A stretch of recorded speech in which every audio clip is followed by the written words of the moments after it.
This is Beach Talk Radio. Good morning, Mr. and Mrs. America, and all ship.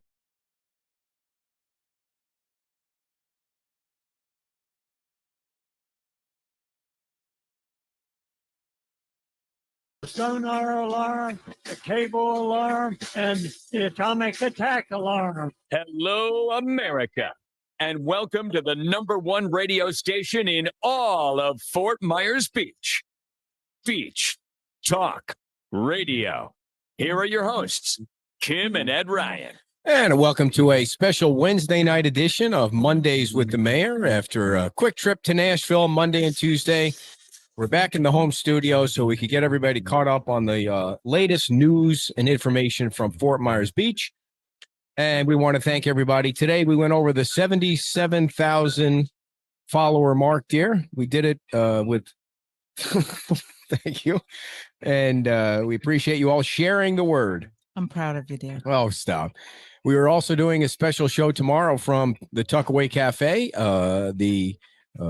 Let's see. We're going to have somebody from Save Our Strays on to talk about a charity event. You're going to have them. Right. You won't be there. You'll be at your day job, which I'm slowly winding down. They're having a yard sale on Friday and Saturday to raise money for the Save Our Strays. And also Eric Doden, who is a Republican candidate for the governor of Indiana. And he's in town to talk to everybody that watches, plus also to talk to the folks that follow us from Indiana. There are a lot of people from Indiana, maybe not as many people as we have from Wisconsin, but for sure a lot of people from Indiana. So a lot of stuff going on that we want to talk to the mayor about. So let's bring them right in. I saw you getting fancy there with your background. So you got a new device that you're playing with? No, I just got on a little earlier, so I thought, what the heck, I'll give it a try. Evidently, I don't look good in brick or in somebody else's living room. So, I think I could tell that Kim's been doing some redecorating since you've been gone. The sign is upside down behind you. Oh, my God. I did not even notice that. I just put it back up. I don't even know where I used it. I don't know where I used it, but you did that? Dan. I just put it up 10 minutes ago because I had taken it down for something and didn't even notice that I put it on upside down. Attention to It's because detail. you're looking at it. It's because you're looking at it like in a mirror or something. Yeah, that's exactly what Good it try. is. Good looking try. At it, looking at it in a mirror. Did you even see that it was upside down? Nope, not. Oh, that's funny. I thought he was going to say something about all the shirts being gone. No, you caught me off guard there. I'm here to help. Yeah, thank you. So let's start off with the fish, the dead fish and the red tide. What's the latest situation on how that's looking down there? I just got an update from Chad on that. He says we're in the clear. There is some stuff that they're seeing offshore, but as for now, that front came in and cleared it out. Public Works is out every day. If there's stuff that washes up, they're grabbing it as best they can. So I did see a comment earlier about down by the Wyndham. I'll make sure that I let them know if there's stuff down there that maybe they didn't get that far today, but they're out there every day, and I'll tell you, that's a job that they earn their pay on that. It was so funny. I don't remember which TV station ran the story about somebody was dumping fish behind town hall, and they didn't even do the research enough to know that that's where you were bringing the dead fish. So that you were trying to keep it. You can't keep it away from every neighborhood, but you got to put it somewhere before they haul it off the island. Yeah, I'll tell you, the security guards are just great guys that sit there every day. You probably see them every single day, same two guys. What they had to deal with over that week. Oh, I mean, we thought we had it bad, but just imagine a dumpster full of that and smelling that every single day. Oh, those poor guys. But they always had a smile on their face, and they always greeted everybody with a smile. So, yeah, good on them. Nice. I was on the beach Sunday, and it was 110% better from one week to the next. I mean, I didn't smell anything at the beach. There was maybe one fish, but it looked like it'd been there a while. I mean, it was so much better, so much better. I think I saw a story, it was today or yesterday, about Anna Maria Island was getting some stuff up that way, but the maps are pretty clear. There's Jenny Dexter just sent me a map that showed there's one little yellow dot down by, south of Lover's Key area, but for the most part, it looks like we're in the clear. Well, that's good.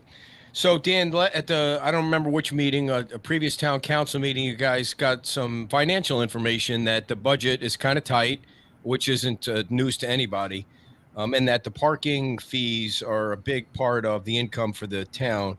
And the council kind of had a backtrack on reducing the parking fees. So can you fill everybody in on that? They're going to stay the way they are? Yeah, they're going to stay the way they are for now. Obviously, we got rid of the 2-hour limit in the certain areas. The parking stickers are for residents are available again. As you probably heard in the meeting, that's the second largest generator of revenue behind the ad valorem taxes on our tax bill or on our budget. So it's an important item for the town of Fort Myers Beach. I think it's around last year. I think it was $2 or $2.1 million out of a $20 million budget. That's fully with a little feedback on the cat. So yes, it is very important. It is a very important thing for us. I know it was kind of hard to follow a little bit. There, kind of numbers were coming from here. Yeah, but we have that. Yeah, but we have this. Our finance director started this week, so I'm sure we'll get an update as to exactly. It was a little difficult to follow, especially for people that haven't been paying attention or been involved every single day. But the town's not bankrupt, despite what people like to say. This storm affected everyone financially, depending on Lee County, Sanibel. Everyone is having to go out and secure funding to get through the operational costs that we're going to have to deal with, not including the capital improvement stuff that we have to build back in our case. But just the debris alone would bankrupt all of Lee County. So the fact that the state and the federal government have stepped up to help all of us with that is a huge, huge thing that is really, really a big reliever. And I think people lose sight of that. The $65 million we talked about the last time that we were together, and that went directly as a reimbursement back to the state from what has been paid out, part of what has been paid out, just to the town of Fort Myers Beach. Mm-hmm. So that gives you a pretty good example of the amount of debris that's out there and the absolute cost. That's got to be the biggest cost of everything. And I received something from FEMA, or I think everybody received it, but as to what the costs were, and it was about $7 billion have already been paid out, and they, not to us, but over the storm, and they expect it to be about $112 billion storm. I mean, that's just, you think about that, and to think that not any municipality that was affected by this storm is not trying to find ways to make sure that, it's, for us, it's not so much this year, it's next year. We don't know, it's the unknown. We don't know what the property taxes are going to be next year. Are people going to pay their property taxes? Are they going to get relief from the government? So there's a lot of moving parts. We're not sure exactly, but getting our capital improvement project started so that we can start that FEMA engine, if you will, of reimbursement. You pay something, they reimburse you. That's a big step that we're moving forwards on, and we have a meeting, I think, on Tuesday of next week, I think, to kind of lay out exactly which projects we can get going right away that can be completed quickly to start that economic engine of FEMA money coming back in. You mentioned the ad valorem taxes, and you guys were talking about that when you were getting the finance update. And as soon as the meeting was over, I called Matt Caldwell because they'll play a big role in what happens with the taxes, as always. And the concern would be, how much less revenue are you going to get? Because there are a lot of lots without any houses on it. And so you figure that the percentage is going to drop by a bit. And what he said was that he's telling municipalities to only prepare for 10 to 15% less in ad valorem taxes, which I thought was amazing because it sounds like he's trying to maintain the value of the property. And on Fort Myers Beach, the property values are still going up. So, I mean, that's a plus. So when he said it was only going to be 10 to 15, I thought, wow, that it's not great, but it's not as bad as I thought it was going to be, being that, there's so many things that are gone. Yeah. Ideally the hope would be that any money that any municipality has to go out and secure to make sure you have the operational capital there to keep going is that you don't use it. Right. I mean, no one wants to go out and take a loan that they don't need. So it's going to be a very big balancing act. This year we're fine. Next year, I think you got a little synopsis as to what we're expecting, but we don't know. So for Matt Caldwell to put that out, that's encouraging news. like I said, our new finance director has started this week, and he's very, very, very, very knowledgeable guy. So, I mean, he doesn't have a personality like yours, Ed, but Thank God. Yeah. he's very good at what he does. So, Well, and he can do math, and well, you know. hopefully he can do math. Yeah, if he can't do math, the town's in a little trouble. Well, Ed can't even hang a poster up the right way. I mean, we got a bigger issue than just math. It's not even like he's got jet lag from his trip. It was up to Nashville. It was like 1 hour off. Remind everybody who the new finance director is. His name is. I knew you were going to ask me that. Oh, yes. I'm It sorry. just slipped my mind. Ozan, right? Ozan, something like that. Yeah. It'll come to you. Somebody from the audience will type it in the chat box. I'm so sorry. I thought that was such an innocuous question. We just started. Well, it's an absolute softball, and the fact that it's slipping my mind is driving me absolutely crazy. Wow. I'm No. sorry. Yes. It's Keith. It's not Keith. It's Ozan. It's something like that. Yeah. Ozan. So You're now an wait. idiot. Now I'm no. an idiot. Sorry. Oh, I thought you just called me an idiot. No, wait. Yeah. So now, shoot, it was something else I wanted to ask you about. The only contribution. I did want to ask, being that parking is such a big deal, why can't Lee County let you guys put parking signs or make some kind of revenue from Lynn Hall Park? It would be such Thank you, Jenny.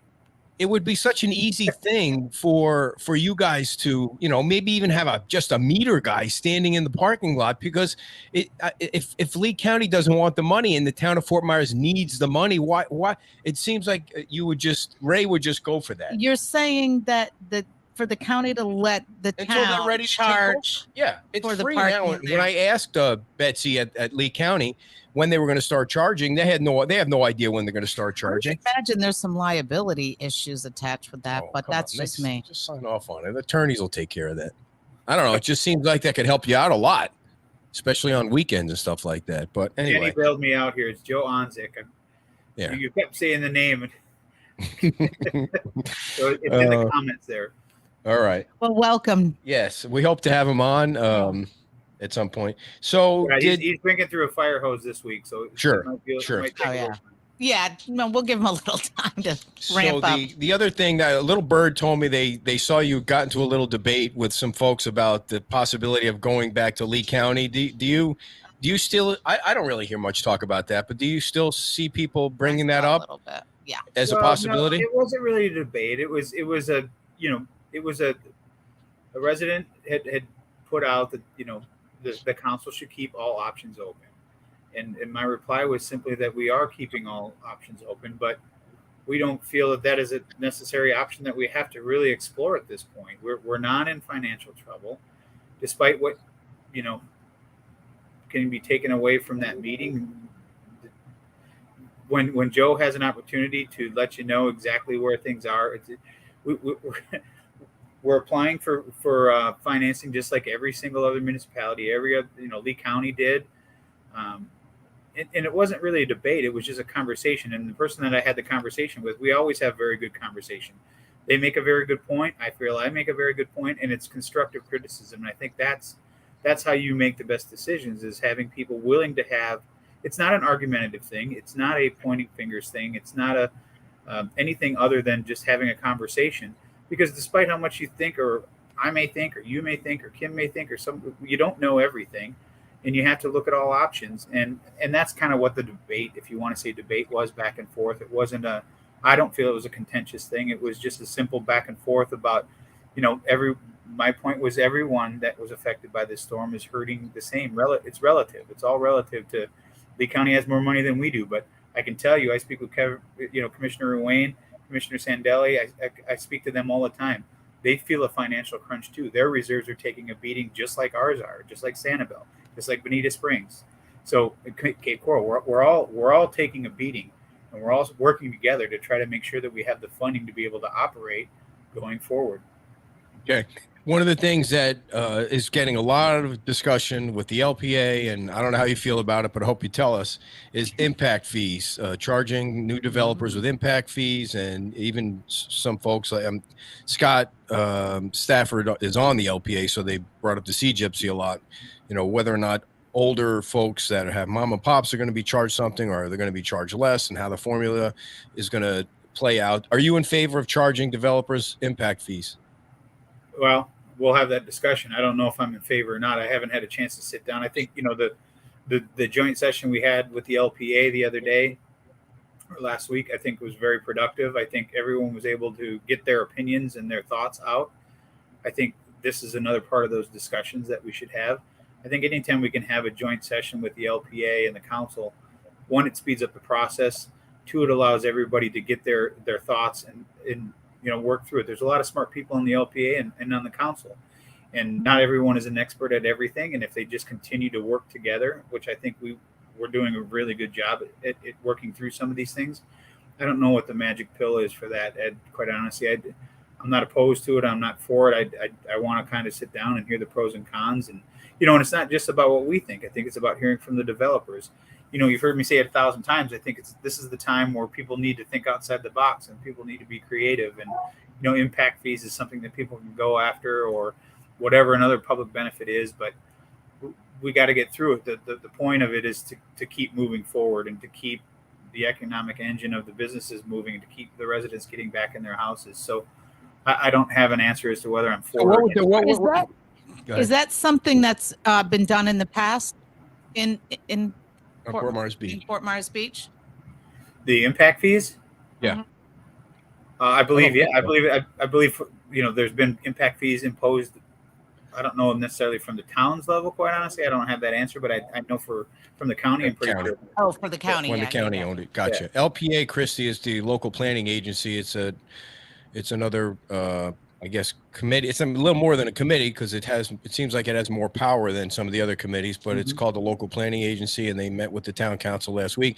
And that was and certainly an interesting meeting because you guys are getting into the zoning and how you can help some people and what you can do if they provide something, and are you giving people special treatment? I mean, what do you think came out of that joint session on how are you going to move forward with the development, because there's going to be so much of it? Well, there was, what kind of started the whole thing. We were working on the comp plan amendments before the storm, and we were talking about adding these nodes, what they were called nodes, up and down the island. When you look at the comp plan, it really talks about spreading it out, making it a walkable community, making a pedestrian-friendly bicycle community, and by adding nodes throughout the island, that would allow that to happen. But in order to do that, you got to change a couple things to make it happen. And somehow along the way, this is just my opinion, it went from that to increasing intensity from what we currently have in the comp plan to double, triple that. And I'm not exactly sure how it got to that, but double, triple what? So it's very confusing, and I don't want to bore people, but it's essentially it's intensity and density. And the easiest way I've found to try to explain it to people is, if you have a box, intensity is the size of the box, if you will. If your box is 1,000 square feet, your density is what goes inside that box. So I believe the direction that we should go forward is if you allow someone within our current comp plan, because again, as I said in the meeting, I think the fastest way to recovery is to not make a comp plan adjustment. If people can work, developers, if people can work within what's in the comp plan and maybe just a tweak here or there to the land development code to allow those numbers to come closer, I think that might be a better route than trying to go through the process of changing a comp plan or making a comp plan amendment that could take years. So back to what I was saying, intensity, density. Intensity is the size of the building, or the box, if you will, is, we'll say 1,000 square feet just for easy numbers. What I think this council and this community needs to think about is, at the end of the day, do we care what's inside that box?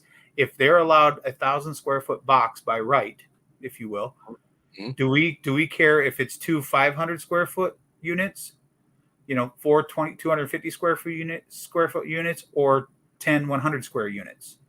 And that's kind of where we're getting down to, because the way the comp plan is now, and as I think we discussed through that and speaking with Patrick Vaness after the meeting and kind of trying to work through it, because he's the planner, I'm not, but I'm a person that tries to look through all the scenarios. Is there a way that we can get those numbers closer? So you have a six units per acre right now is your density, which is the stuff that's inside the box. So if you can get that to a closer number through the land development code, that encourages, it's not You're creating. right. This is tough. It's very difficult to understand, but essentially it comes down to, if you're allowed this size box through the comp plan, does the community mind, or does the council mind, or does the LPA mind, or anyone mind what goes inside that box? Right. So to be more specific, what you're saying is, does the community care if there's 10 rental units in their neighborhood? Or hotel units or whatever it is under the current Okay. comp plan. So Okay. there's I think the maximum you can get on the island for your intensity, or the FAR ratio, is 2.5, and there's only 2 districts in the island right now, the South District and then the Downtown District, that can go up to that. But right now you lost everybody. Right now you lost everybody because you said FAR and 2.5. That's the mass. That's the floor area ratio. That's how big your building can be. Yeah. So let's We're gonna get into the weeds, and it's gonna come. No, I'm trying to keep it basic. I think dumb it down, because if I understand it, then there's a good chance anybody can. Are you going to get to a point where you allow people to build up higher because they lost their first or second floor and they can't use that for rental units anymore, or they have to be blowaway doors or whatever? Are you going to let them? We're talking about 2 different things now. What we were just talking about is commercial. That's a commercial. Right, that's what I thought. Right. What you're talking about is a residential, and the same kind of hiccup that I think that we're starting to hear is that 6 dwelling units per acre. And I'll give you an example. If you're in an RC zone, according to the comp plan, you're allowed to be able to build a duplex based on what that zoning district is, an RC zone. But now, because the storm has taken away your building, they have to calculate what your dwelling units per acre are.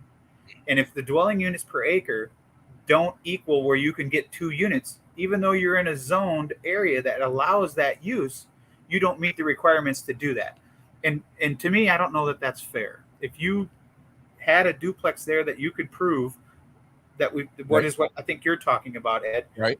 That you can prove, and that's the process that was another part of the discussion that we had in that joint LPA session, was what is going to be acceptable. We have to look at, and I say it all the time now, the FEMA always says, do you have a defensible position, or does your code allow you to do that? If you were to go to court, could you say, our code says this? All right. Okay. Let's stay on that for a second. So let's stay on the residential. So let's say it's provable, just for a house for 1 second. They were renting 2 units on the bottom. They were renting 2 units on the next level up. I don't know if it went up 3 levels, but whatever. And it's provable. Now they lose the first level because they have to build up because of the FEMA rules. Are they allowed to build higher right now? You can only go so high, though. That's what I'm asking. Are they going to be allowed to go higher so that they can get their income back? Yes or no?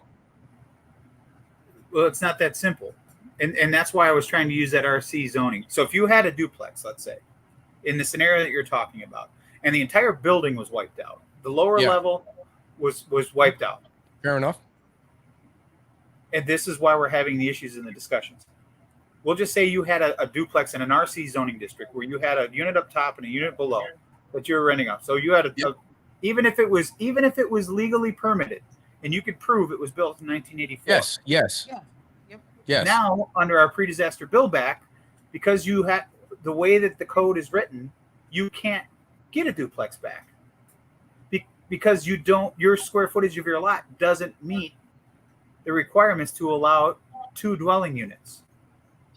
And that's the hiccup, both in residential, I believe, and commercial that we're running into. And that's why I go back to, if at the end of the day your box can be this big, and what dictates that is your side setbacks, your front and rear setbacks, your heights, all that. If you can build a box that is back, that fits within all the other requirements that fall within the land development code and the comp plan, if you can meet that after the pre-disaster build back, does it make sense, or does the community care that it's a duplex, even though it doesn't meet the 6 dwelling units per acre? Right. Okay. You get in the weeds again. I think that's the question that really needs to be asked. But I think I think you answered my question. Even though Albert says yes, you are. You answered my question. No, you said if you, according to the code now, if you had approvable 2-story, call it whatever you want to call it, you were renting it out, and everything was legal.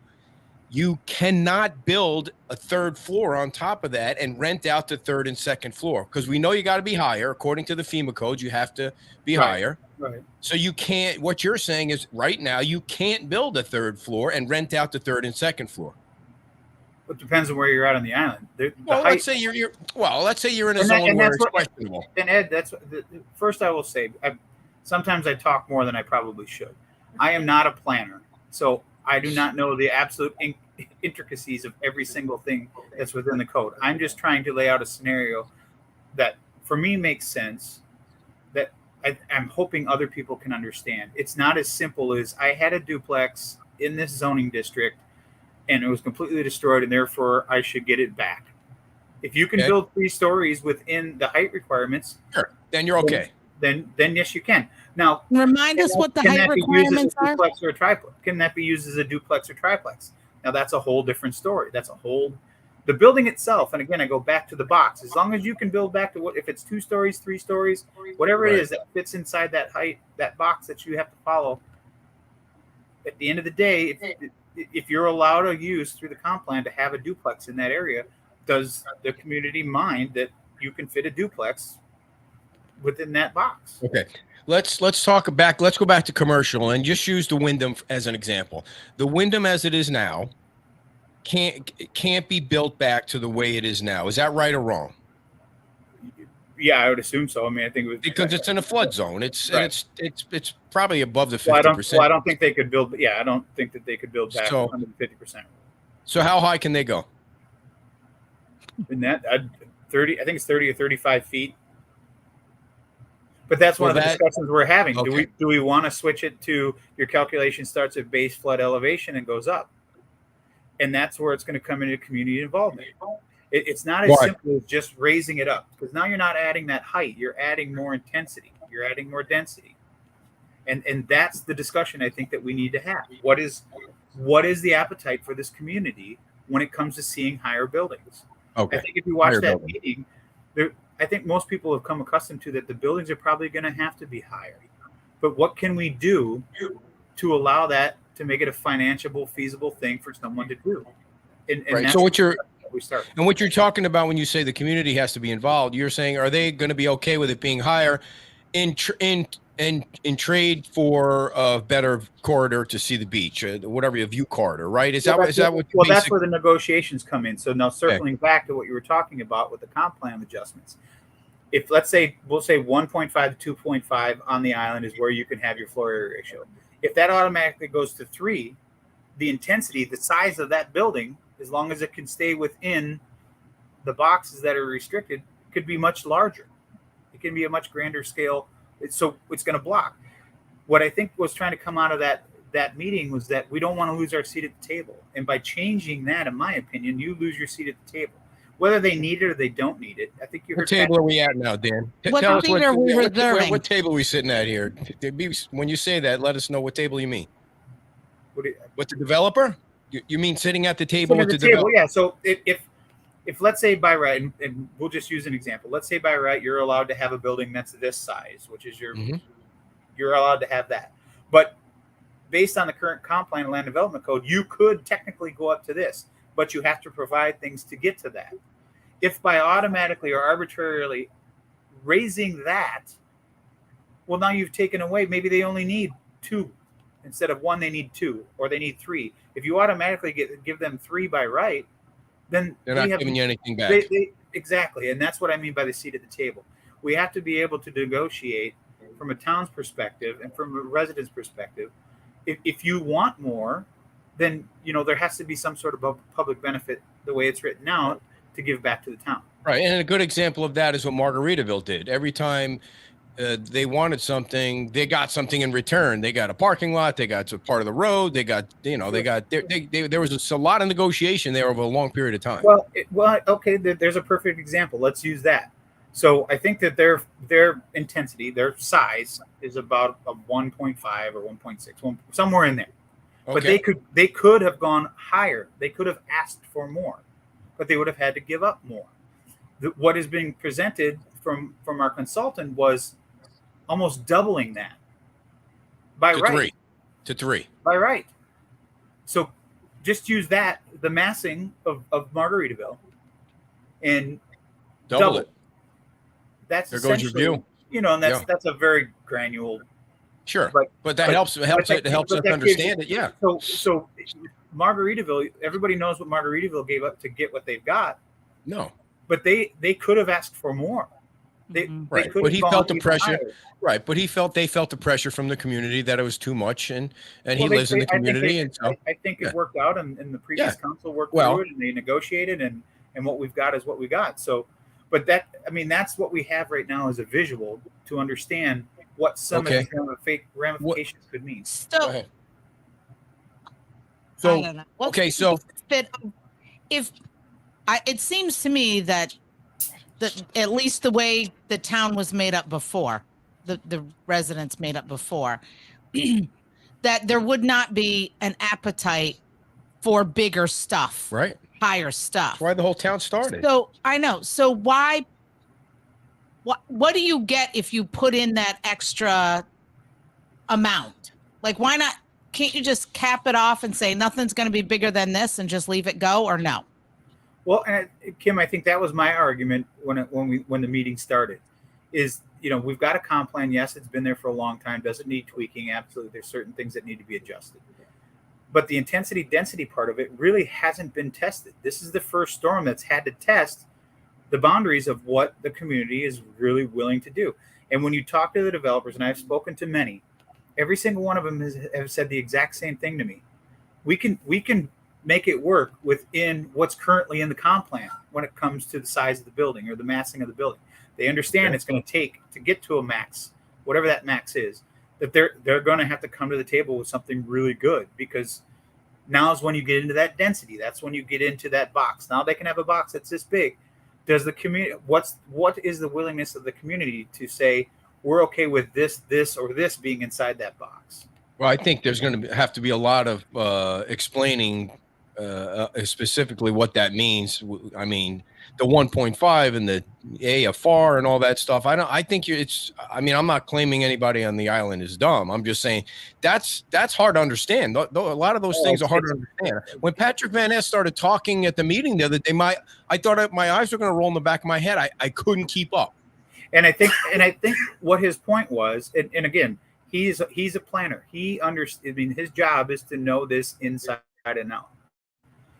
He knows far more than I do, but I've spent countless hours trying to learn it and speaking with people like Patrick to understand it, to understand what the issues are from the developer's side, not just the residents. I think we all are clear what the residents want. Yep. But I think the residents are also understanding that now the buildings maybe have to be a little bit taller, or maybe, and Anita always does this, thing with her phone. It's this way or it's this way.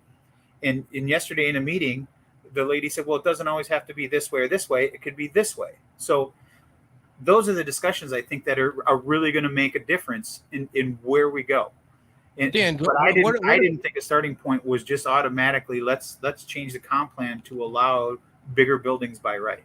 Dan, why don't you think the residents who feel the way they felt in order to create a town of their own, because they were fearful that the county was going to build bigger buildings, why do you think that they wouldn't want you to just keep them the way they were and not go higher? They may look at this as a perfect opportunity to say, hey, listen, you decided to build on a beach. Sometimes there's going to be a storm on the beach, and now you just got to live with the way it is, and you got to live with the way the comp plan was put together when they created the town in 1995 or 1996. I mean, why make any changes? Well, that's what we were just saying. Well, that's kind of the roundabout. I mean, you're saying essentially, I think, the same thing that I was saying, and that's if developers who are buying these big chunks of land are saying that they can make it work, the size of the building. Now let's just talk about the size of the building, not what goes inside the building. And that's where the discussion comes in.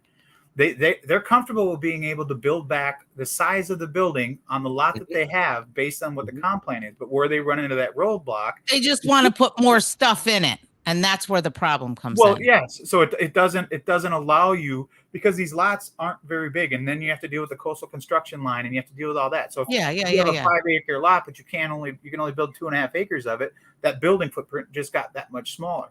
So what they're asking, and I think what Patrick and people are saying on the other side is, how can we get those numbers closer together? How can we get what I'm allowed to build, not all the way, so it's not a by right thing, but get it closer so that it's not impossible.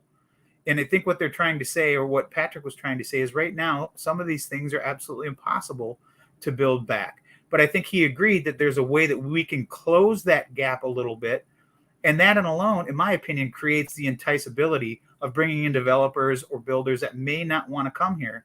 Because right now, not every builder has the money to wait 5, 6, 10 years to figure it out. I haven't seen a single sign of somebody not wanting to come on Fort Myers Beach yet, but maybe I'm looking in the wrong places, I guess. So it almost sounds like, so people understand they can do it. It's just a matter of how do you get past that hurdle. And I think this is where the community really has to pay attention, and they really have to be involved, and they really have to come out and talk to their council members and talk to their LPA members and let us know what is the comfortability of our residents.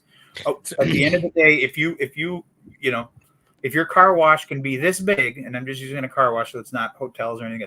If your car wash can be this big, at the end of the day, do you mind if there's 4 stalls in it, or 6 stalls, or 2 stalls, as long as the building is what the building is?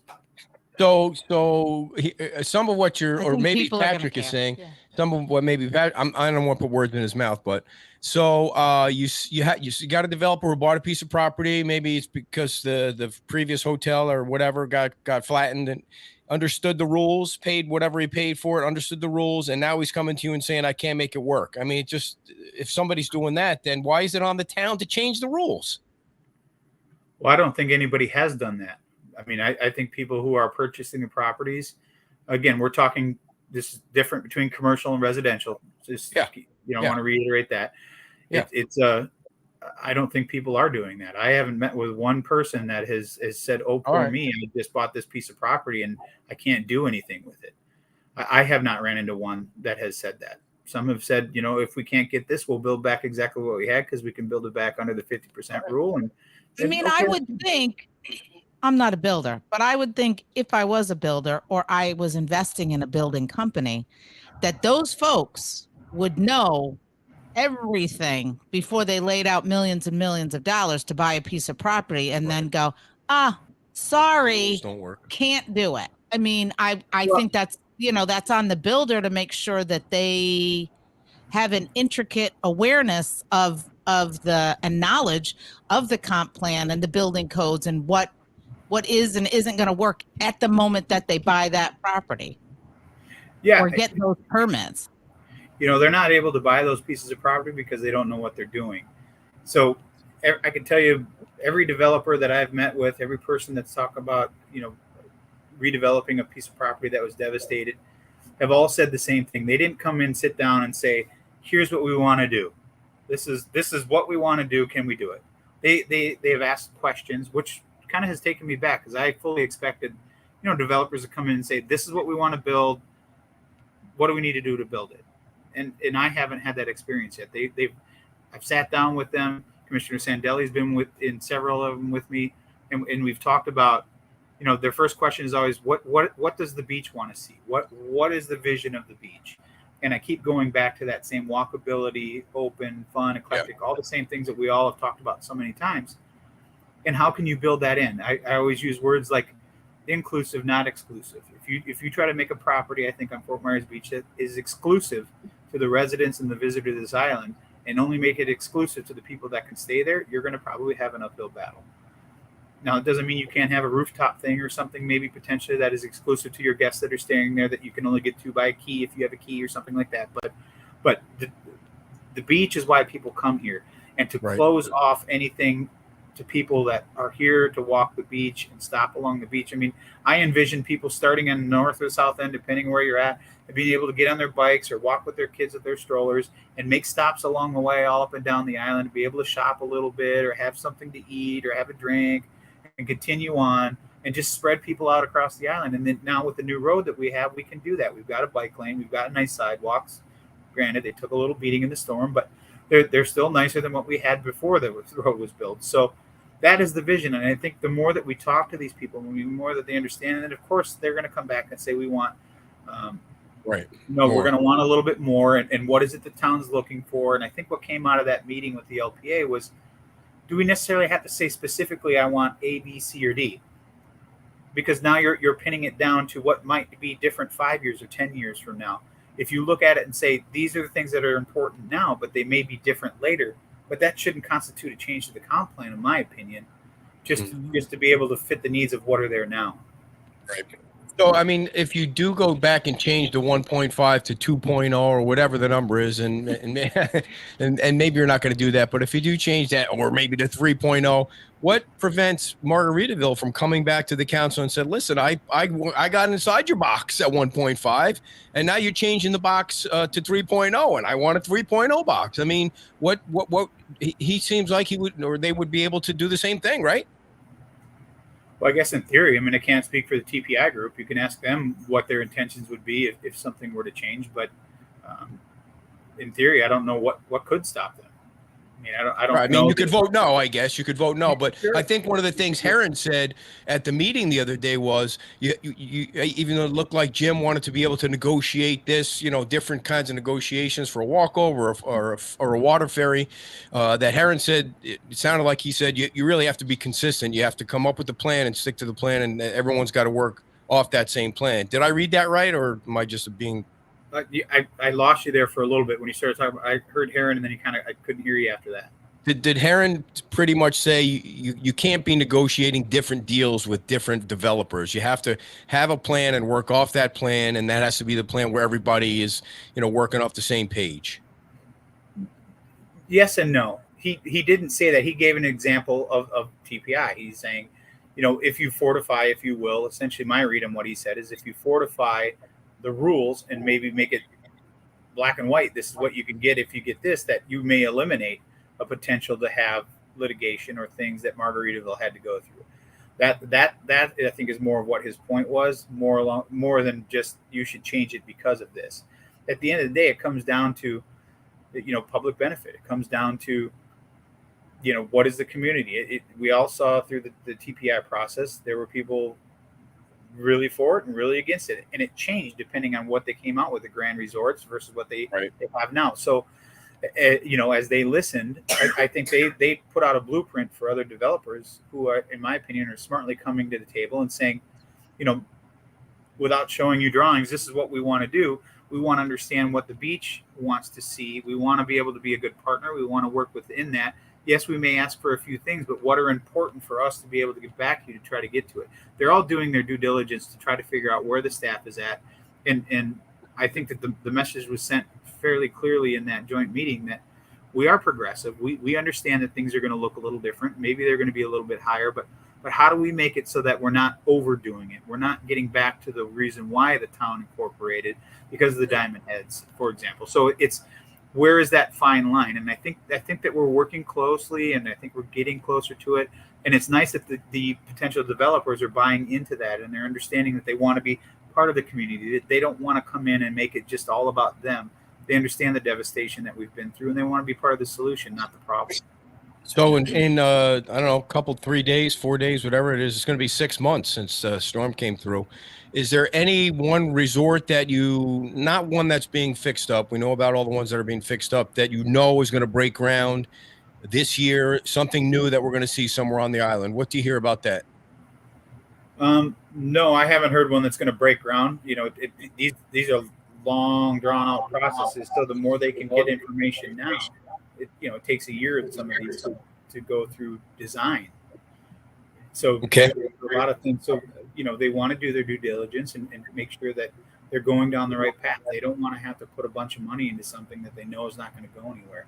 They're just had a meeting with some people that have been on the island for a long time that want to redevelop their property. They're going to offer charrettes. They're going to make a week-long thing and let people come in and pick their brain and figure out what's going to be the best, because they want to be good community partners. Sure, every developer is in it to make profit. Otherwise, why would you do it? You don't open a business to not make profit. So, you have to understand that. But where is that fine line between what's All right. Yeah. All right. We got a bunch of other Wait. ones, so you don't know All yet. right, Go ahead. keep going. Have you heard anything about what's going on at the Red Coconut property, or if anything is going on? No, and Red Coconut's kind of its own animal. It has its own zoning essentially, and it's a big piece of property, and someone could potentially do what they want and not have to come in for a variance or a deviation in anything. It just depends on what It's they like want. Disney. It's like Disney. It's got its own district. Anything new on Town Hall? Town Hall. Yeah, it's 6 months. They're still dangling. Well, we're waiting. We're waiting for, as you probably heard from the county, that FEMA has to come out and inspect all these things, and we're waiting. It's now in FEMA's hands. I believe there are some FEMA inspectors on the island today. I don't know exactly. I haven't had a chance to find out yet what exactly is they were inspecting, but the insurance companies essentially signed off on it. We are signed up for e and debris cleanup to get it removed at no cost to the town. We got that confirmation last week that we are in that queue. It's just a matter of the final sign off from FEMA to say go ahead and take it down. All right, La Ola. Have they passed everything? Is everything going to be able to stay? Well, that's the first I've heard La Ola's name in a week. So let me, for what that's worth, I haven't heard anything. So staying in Times Square, we know that FPL finished their project and H2O got power this week. Do we know that there's any plans that have started to formulate for rebuilding Times Square yet? I'm sorry, what was that? Any development in Times Square? No. Any plans? Is there a planning committee? Is there something? Is there anybody getting together, or are they just still in the cleanup phase? I did meet with a couple of the owners a couple of weeks ago of the properties there to kind of discuss, potential plans, because obviously that's a unique piece of area. That's the first thing you see when you come over the bridge. They're obviously going to have to be elevated. You've got 2 town-owned parks on either side. You got Margaritaville on the other side. How do you tie all that together and protect your view corridor, but make it financially viable for everybody in town in Times Square? So that one's going to take a little. There's many more pieces of that puzzle than just the county and the town and the state. Gotcha. So you went to Tallahassee with Chris last week. Did you come back with any checks in your pocket or anything new? I did not go. No, Chris was up there on our behalf. Oh. I did not go last week. Gotcha. So did he come back? Well, the legislature passed the $50 million bridge loan that we will certainly be applying for a portion of that. We're still working on some of the details on that, but that is one thing that has come out of there. And now, Chris has been doing a great job up there for us. He is, it's like that's his zone. He as much as he says he doesn't like it, he seems to be in his element when he's there. Yep. And we did finally get some good news from the 7-Elevens that the franchisee that has 3 of them down there is they've got one of them knocked down. There's a fence on the other one. They got signs up that say they're rebuilding. And I talked to him yesterday, and he has some dates for his 3 locations, which sounds like they should be open within the next few months, which is nice. It's hard to believe from seeing what you see out there, but that is encouraging, because the last I heard was it was going to be a year to 2 years just to get the pumps that they need. So if that has sped up over that time frame I've heard, that's fantastic. Well, I don't know if they'll all be ready with gas, but at least he said that they'll be one of them. I think he said was May. So, but I'll have that story on Friday. Oh, good. I'm looking forward to it. It's they'll be welcome back just like everyone else. Yeah. So we did a walk around down Hibiscus. Incredible amount of damage on Hibiscus, Dan. Like the first 4, I'm sure you know this. It looked like the first 14 houses, 7 or 8 on each side, were completely gone. I'd never seen that on any other block before. Yeah, when anybody comes to town that wants to visit it, whether it's Congressman Donalds or anyone else that comes to visit, that's the first street that I go to, because to me that tells a story of exactly how devastating that storm was.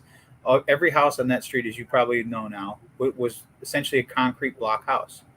And after the storm, I remember I've got pictures of when I was able to finally get walking past that street. I just looked down and thought, there's not a brick left. There's not one brick of the house is left. It's the slab is left. Everything else is gone. And these are concrete block houses. And to me, that was the first time I was like, just how powerful that storm was. So now when you look at it, they're gone and people have their campers there and they're starting to rebuild and it doesn't look like anything. But when you stop and tell them, you see all these slabs, these were concrete homes. These were not wood homes. These were not, these were concrete homes that were literally just pushed out into wherever this concrete ended up. And that's when I think it really catches people that you're kidding me. And then you can show them pictures of what it looked like before and then what it looked like when they're standing there. And I think that street really hits home to a lot of people when they see the amount of concrete devastation that was. Right. And one of the things that the folks said when we finished down at the end of the block was that, they still don't hear power saws or they still don't hear tools, rebuilding. And of course it's a question about permitting. So where are we at on permitting and how you think things are going? Well, I mean, we could go on so many different tangents here. And I've been going back and forth with a resident over the last couple of weeks about, they're on their 6th resubmission and at the end of the day, if you only hear about the bad stuff, you never hear about the good stuff. I get to see both because I'm there every day and you see people coming in mad. I had someone come into my office on Monday, come into my table and they had just gotten into town and their contractor that they had hired, got a rejection letter for six items. So I sat there with them and anytime I can help do that kind of stuff, I'll do it because, they're busy enough. They don't need to, this is a question I knew that I can answer. So I sat down, we pulled up their rejection letter, and of the 6 things, the first 2 were about the cost sheet. That, what people forget is before we had issues with permitting before the storm. We all can admit it. We were going through hurdles trying to get that fixed ever since the first day I stepped on the council. Just kept running into roadblocks. Well, now we have a few roadblocks that we don't have to go past, and we're starting the process to try to get it better. Then, now we're dealing with Ian, so now the amount gets higher. But my point is, we have a partner now that we didn't have on September 27th. We have FEMA. FEMA dictates a lot of what the changes are now that we didn't have before. Before, contractors who have contracted on this island several times, many times, built several homes, now have a new process that they have to learn. Not because we wanted to change it, it's because we have to follow it. And that's one of them is the cost form sheet, which no contractor, and I can tell you, I've never had to fill anything out like that. At the end of the day, it doesn't matter. But now you're dealing with 50% rule that you have to fall under in this cost form. Well, on the cost form, we've tried to make it. Sanibel has the same one. Theirs is just a little different format, but everybody has the same thing. When you fill it out, depending on how you fill it out, will depend on if you need more information. If you're a GC and you're doing all the work, it goes into this column. And I'll just use our place, for example. The GC is doing most of the work, but there's some things like electrical that go in the subcontractor column. Well, when it's in the subcontractor column, the town needs to have paperwork as to what that subcontractor is charging you because it goes into the calculations and it's the files when FEMA comes back to do their audit. So they're not clawing money back or telling you got to tear your house down. Well, that's a form that no contractor has had to fill out. So in this case, they had their 6 things that were rejected. The first 2 were related to that cost form. They simply put all the stuff in the subcontractor form. Or a subcontractor column. So what had happened is that triggers that we need more information. You didn't give us all the information in your packet, which is easily correctable. They didn't understand that. We can fix that. We'll get it to you later today. You don't have to do anything but change that form. The other 4 things that were involved in that had to do with their windows and doors. The contractor submitted their windows and doors, but no specs to it. So staff has to review through flood and review. They have to have that information. They have to know that it meets the current state codes, right? So they were very minor things, but it looked like a lot because they're homeowners. They don't understand. So what had happened is the contractor got the rejection letter and said to the homeowners, and it was a very nice man, his wife and their daughter came in, and they weren't upset. They were very polite. They just wanted to understand. So they came in and I explained it to them. And then I brought someone in from the permitting department to make sure what I was saying was correct. And they said, nope, you're absolutely correct. He took notes. He understood. He got it corrected. And the process is moving forward. So a lot of it is contractors. And I'm not blaming contractors. We all know our permitting process can be fixed. Every permitting process can be fixed. And we're constantly looking at how to improve that. But when I try to look at, and in the conversation I was telling you about before with this gentleman, that his contractor has resubmitted 6 times. Well, why is it 6? How are we getting to 6? Where's the disconnect here? What are we missing? What isn't understood? Yeah. Let's figure out what is it. Our process? Is it a combination? And this one was very. Shouldn't it only be once? Really, shouldn't it be once? Like, you know what you want the first time, send it back to them, make sure. Or you're saying they're not making sure they fill it out the first time. It's going 5 more times. So anyway, we'll just go past all that. But so then the last submission came in on the 6th. In this case, it came in on the 6th, and I had a conversation with them, and I said, let's look at this, because now technically the town, if everything has been submitted, that's when the town's clock should start. A properly submitted permit application. Let's assume it's perfect now on the 6th. I want to see how long it takes. If this takes a month, 2 months, 3 months, whatever it takes, I'm going to have a major, major problem with that, because we're not fixing the problem. He received his permit in 10 days. He just got it today. He put it in on the 6th. He got it today because all the information was in there. That's how the process should go. So it's not just a one-way street. It's not just that we all know we need more staff. We're working on trying to get more staff. We all understand the process. What happened after this storm was we went from very few people putting in permits to now everyone. Now everyone needs a permit. Let's get a question in from Al. Okay, let's get a question in from Albert. I always enjoy his questions. Yeah. Can the town just do one complete thorough plan review that includes zoning, flood, environmental, and building, then issue one rejection letter rather than piecemealing it out to people? Most other jurisdictions do that. Well, we in a way we do that. Part of the biggest problem I see in our process right now, and I tell you, the town managers are getting tired of me coming into their office every single day and complaining about it. We need to get the reviewers that we're subbing this out to in-house. We need to get this back inside so that everything that is being reviewed is done in the town level. That's going to take money, and that's going to take people. So as soon as you start saying that takes money, people start going, well, wait a minute.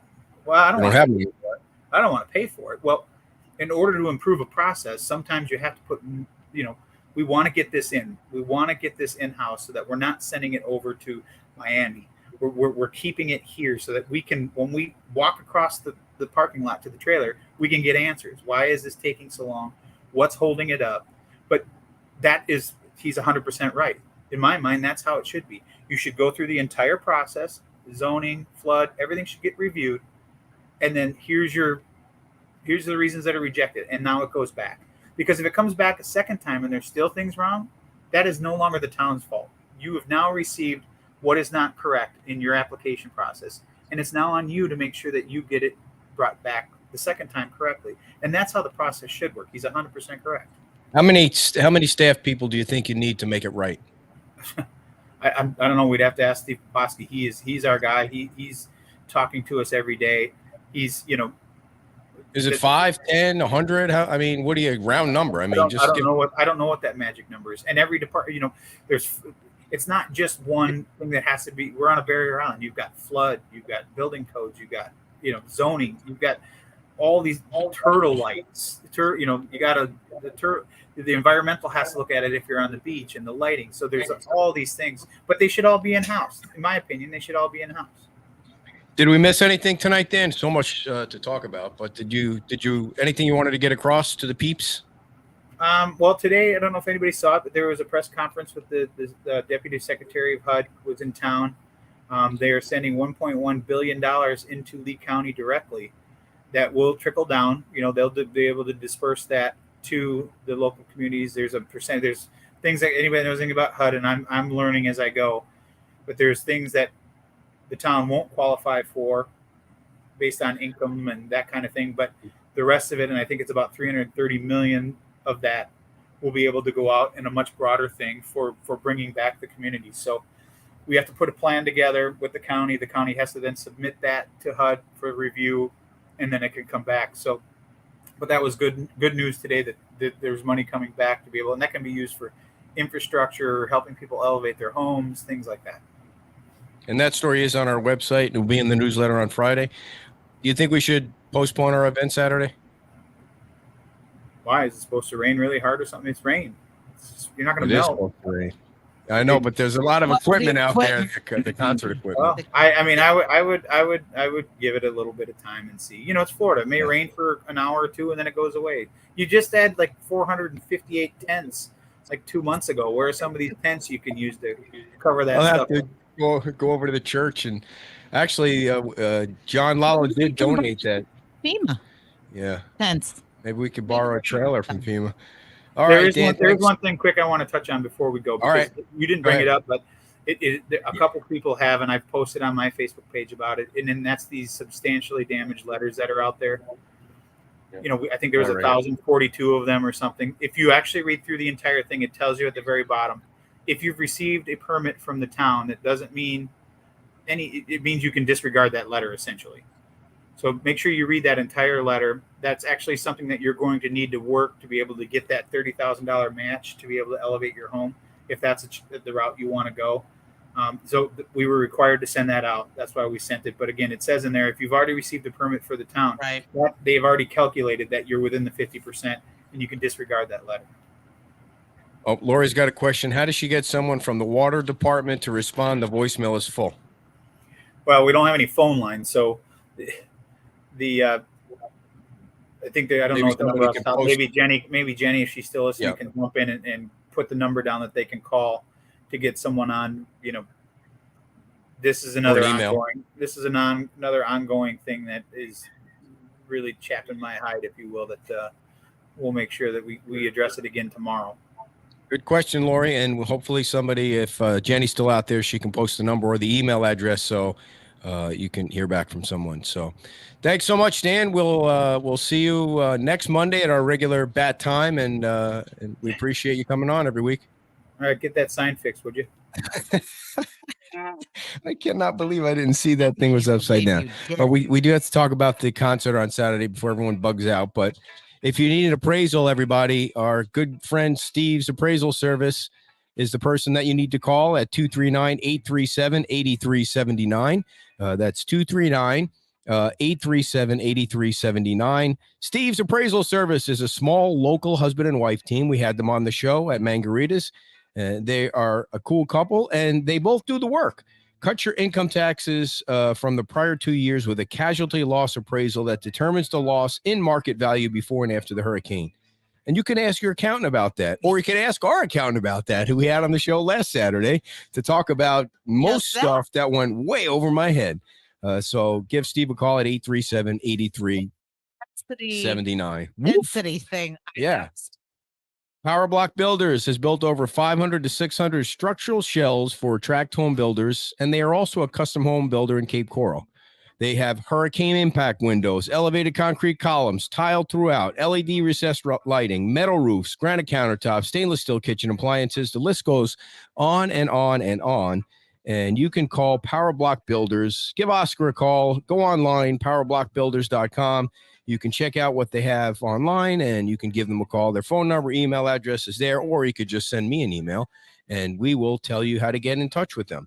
We mentioned earlier that there's a special show tomorrow that I will be hosting at the Tuckaway Cafe from 8 o'clock to 9 o'clock, and we want you to come out. It's going to be a nice, cool morning to come out, and a great day to do a show outside by Tuckaway Cafe. Give them a little promotion, and everybody from Indiana should come down, because Jim Adderholt, who says, who is never wrong, as long as we've known him, he's never been wrong.